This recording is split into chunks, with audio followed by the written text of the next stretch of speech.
ஆண்டவராகிய இயேசு கிறிஸ்துவின் நாமத்தினாலே இந்த விடுதலை தேடல் நிகழ்ச்சிக்கு உங்களை வரவேற்கிறேன்.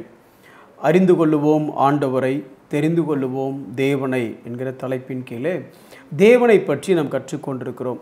குறிப்பாக தேவனுடைய நாமங்களிலிருந்து, அதாவது அவருடைய பெயர்களிலிருந்து நாம் கற்றுக்கொள்ளக்கூடிய சுபாவங்கள் என்கிற தலைப்பின் கீழே நாம் கற்றுக்கிட்டு இருக்கிறோம்.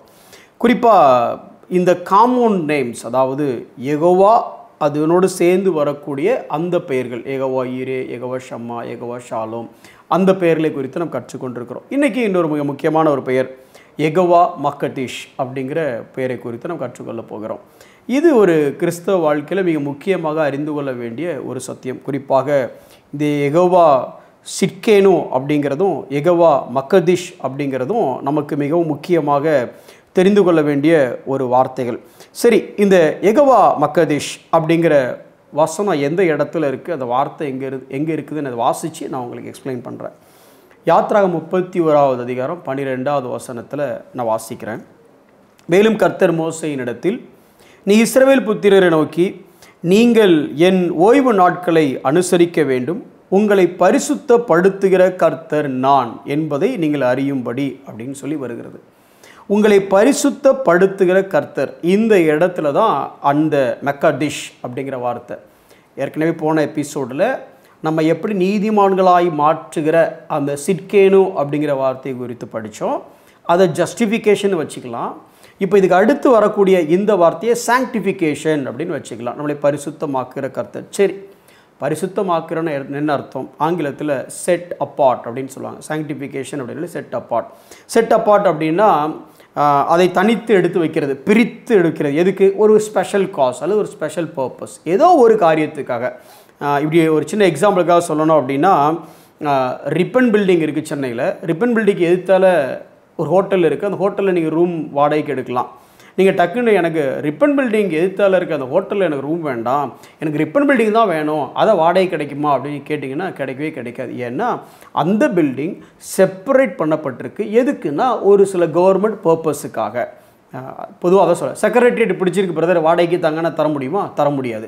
ஏன்னா அது அரசு அலுவலகமாக மாற்றப்பட்டிருக்கிறது. அதே மாதிரி செட் அப்பார்ட் அப்படிங்கிறது எதுக்கு அப்படின்னா ஒரு குறிப்பிட்ட பர்பஸுக்காக மட்டும்தான். இதை பைபிளில் நிறைய இடத்துல பார்க்கலாம், இந்த செட் அப்பார்ட்டுங்கிறத. நான் ஒரு சில காரியத்தை சொல்கிறோம் பாருங்களேன். நீங்கள் எப்படி இந்த ஆங்கிளில் நீங்கள் பார்த்துருப்பீங்களான்னு தெரியல, கொஞ்சம் நீங்கள் யோசிச்சு பாருங்களேன்.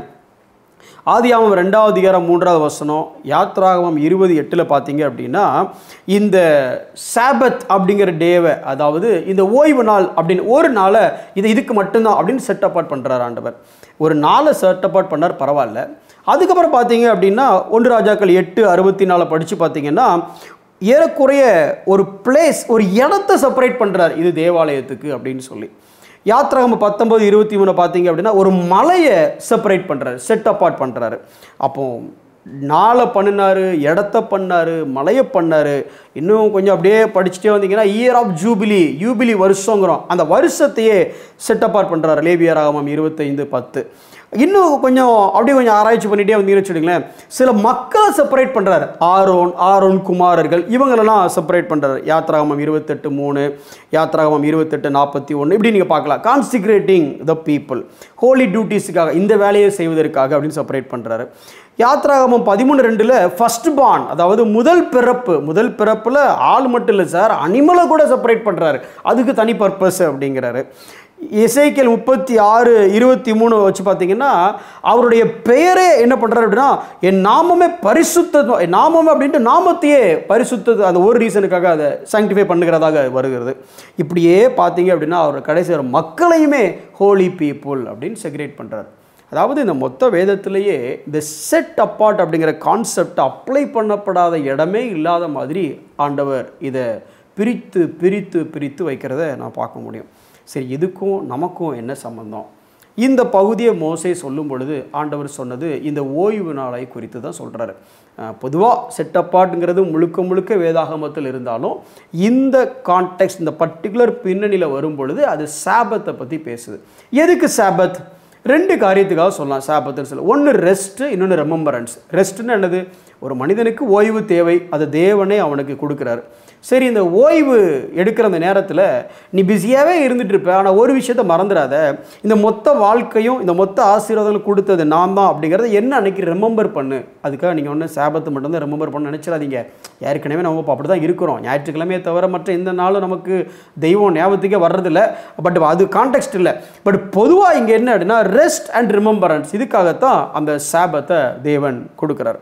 சரி, இப்படி செட் அப்பார்ட் பண்ணும் பொழுது நாட்களை தேவன் செட் அப்பார்ட் பண்ணாரு. இது எல்லாத்தையுமே த ப்ராசஸ் ஆஃப் சாங்டிஃபிகேஷனுங்கிறோம். ஆனால் மனிதர்களையும் செட் அப்பார்ட் பண்ணாருன்னு நான் சொன்னேன் ஏற்கனவே.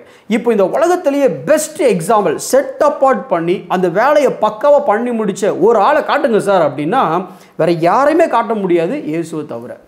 நீங்கள் யோவான் 17வது அதிகாரம் 19வது வசனத்தை படித்து பார்த்தீங்கன்னா, அவர்களும் சத்தியத்தினாலே பரிசுத்தமாக்கப்பட்டவர்கள் ஆகும்படி அவர்களுக்காக நான் என்னைத்தானே பரிசுத்தமாக்குகிறேன் அப்படின்னு வசனம் சொல்லுது. அதாவது என்னை பிரித்து எடுத்த எதுக்குன்னா இந்த ஒரே ஒரு கமிஷன், என்னது, அந்த பிதாவாகிய தேவன் கொடுத்த இந்த ஒரு கமிஷனை மட்டும் செய்வதற்காகவே இயேசு உலகத்துக்கு வந்தார். இயேசு ஏன் உலகத்துக்கு வந்தார்?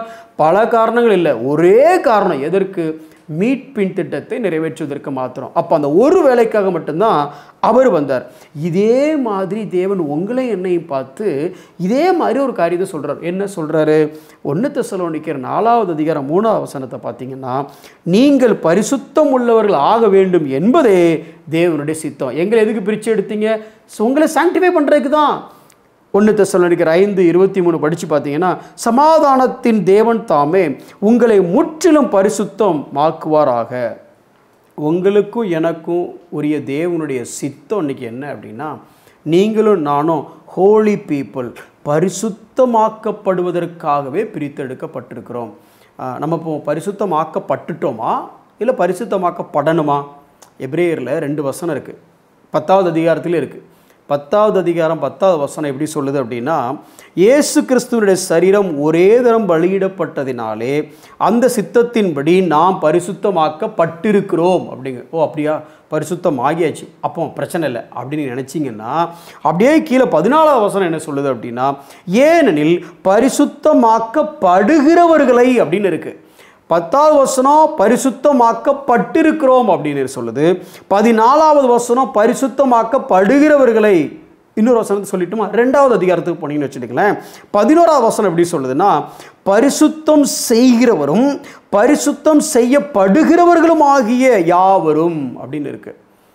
என்ன சொல்ல வர? உங்களையும் என்னையும் தேவன் பரிசுத்தப்படுத்தி செட் அப்பார்ட் பண்ணிட்டார். ஜஸ்டிஃபிகேஷன், அவருடைய இரத்தத்தினாலே, சிலுவையினாலே அவர் நம்மளை பரிசுத்தப்படுத்தி நம்மளை பிரித்தெடுத்து விட்டார், செட் அப்பார்ட் பண்ணிட்டார். ஆனால் அதோட முடியல வேலை. இப்போ இன்னும் நாம் பரிசுத்தமாக்கப்படுகிறவர்களாக இருக்கிறோம். சாங்டிஃபிகேஷன், ஓய்வு நாள் என்பது ரெஸ்ட் எடுக்கணும், உண்மைதான். ஏன்னா எல்லாத்தையும் அவர் செய்து முடிக்கிறாரு. ஆனால் அது இன்னொரு பகுதி என்ன அப்படின்னா ரிமெம்பர் பண்ணணுங்கிறதான். சிலுவையில் எல்லாத்தையுமே தேவன் செய்து முடிச்சிட்டாரு. நான் இனிமேல் எந்த கிரியையும் செய்ய வேண்டியதில்லை. எனக்கு நான் ரெஸ்ட்டில் தான் இருக்கிறேன். எந்த கிரியும் எனக்கு தேவையில்லை. நீதிமானாய் நான் ஆகுவதற்கு எந்த கிரியையும் தேவையில்லை, செய்து முடித்து விட்டார். ஆனால் நான் நீதிமானாய் இருக்கிறதுனால சில கிரியை செய்ய வேண்டியிருக்கு. அதுதான் பரிசுத்தமாக்கப்படுகிறது. இப்போ அந்த கிரியைகளை செய்கிறவனாக நான் இருக்கிறேனா? ரொம்ப சிம்பிளாக சொல்லிட்டோம் அப்படின்னா, அவர் பரிசுத்தப்படுத்தி ஃபவுண்டேஷனை போட்டாருங்க. மேலே வீடை தொடர்ந்து நீங்கள் கட்டிகிட்டு இருக்கிறீங்களா? ஃபவுண்டேஷன்லாம் நான் வீடை கட்டவே முடியாது, ஃபவுண்டேஷனை நீங்கள் போடவும் முடியாது. அவர் போட்டு கொடுத்துட்டார். அதுக்கு மேலே இந்த பரிசுத்தம் ஆகுதலுங்கிறது உங்கள் வாழ்க்கையில் நடக்கிறதா? இந்த மெக்கதிஷ் அப்படிங்கிறது என்னென்னா, தேவன் நம்மளை பரிசுத்தமாக்குகிற கர்த்தர், பரிசுத்தமாக்கிவிட்ட கர்த்தர், நம்மை பரிசுத்தமாக்குகிற கர்த்தர். அவருடைய சத்தியத்தினாலே, அவருடைய வசனத்தினாலே நீங்களும் நானும் ஆம் நீதிமான்கள் ஆக்கப்பட்டோம். அவர் இரத்தத்தினாலே, விசுவாசத்தினாலே நீதிமான்கள் ஆக்கப்பட்டோம். ஆனால் அப்படி நீதிமான்கள் ஆக்கப்பட்ட நாம் அவருடைய சத்தியத்தினாலே பரிசுத்தமாக்கப்பட்டு கொண்டிருக்கிறோமா? அவருடைய பரிசுத்த ஆவியினாலே நாம் தினம் தினம் புதுப்பிக்கப்பட்டு கொண்டிருக்கிறோமா என்கிறத குறித்து நம்ம யோசித்து பார்க்கணும். ஜெகோவா மக்கதிஷ் அப்படின்னா பரிசுத்தம் செய்தவர், அதே நேரம் பரிசுத்தமாக்குகிறவர். பரிசுத்தமாக்கப்பட்டு கொண்டிருக்கிறீர்களா? யோசிப்போம், செபிப்போம். அன்புள்ள ஆண்டவரே, எங்களுடைய கிரியையினாலே நாங்கள் நீதிமான் ஆக முடியாது, நாங்கள் பரிசுத்தராகவும் ஆக முடியாது. யெகோவா சிட்கேனோ எங்களை எங்களுடைய நீதியாக நீர் இருந்து எங்களை நீதிமானாக நீர் மாற்றினீர் ஆண்டவரே. நாங்கள் பரிசுத்தமாக்கப்பட்டு விட்டோம்.